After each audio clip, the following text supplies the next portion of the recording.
trans influencer Nikita Dragun was arrested and charged with a felony. Allegedly charged with causing a ruckus and throwing water in a police officer's face, which right now, let me just say this. You cannot do anything to a police officer.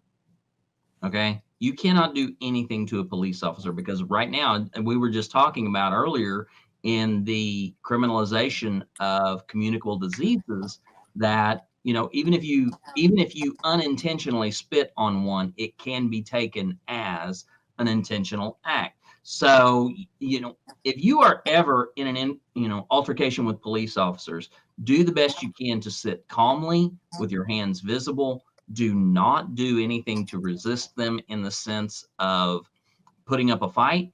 Let them do what they're going to do. You do not have to provide identification unless you are in a stop and ID state. It is worth it to look up to see if you live in a stop and ID state, especially if your identification does not match your presentation on a regular basis. So please check into that. But if you are ever in an altercation with a police officer, any kind of interaction whatsoever, do what you can to make yourself as small as possible. Do not in any way, shape, or form create an intimidating presence, because they do not leave any room for this kind of stuff anymore.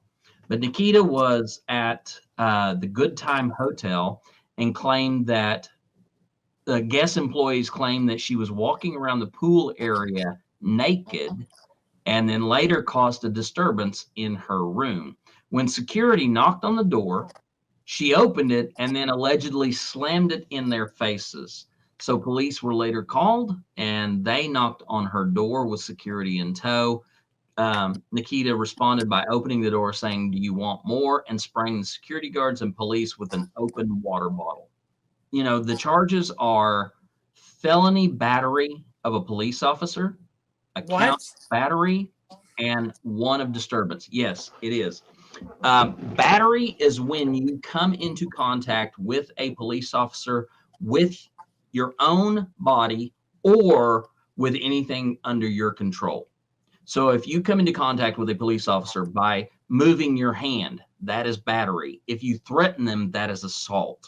So if you come into contact, even if you put your hand on a police officer's vest to push them away from you, that is battery.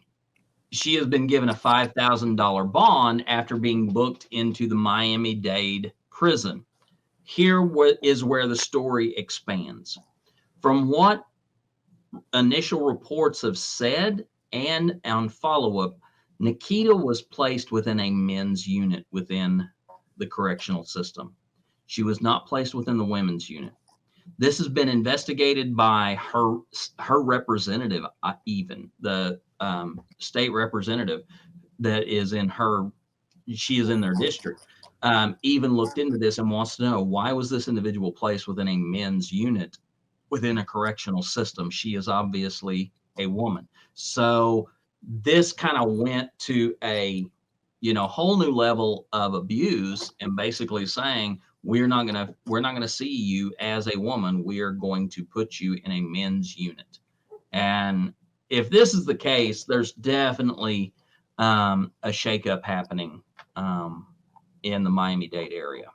I mean, Miami-Dade is a huge spot for LGBTQ presence.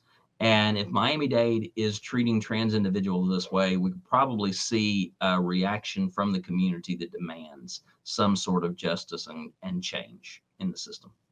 I really hope so, because that's horrendous. It is.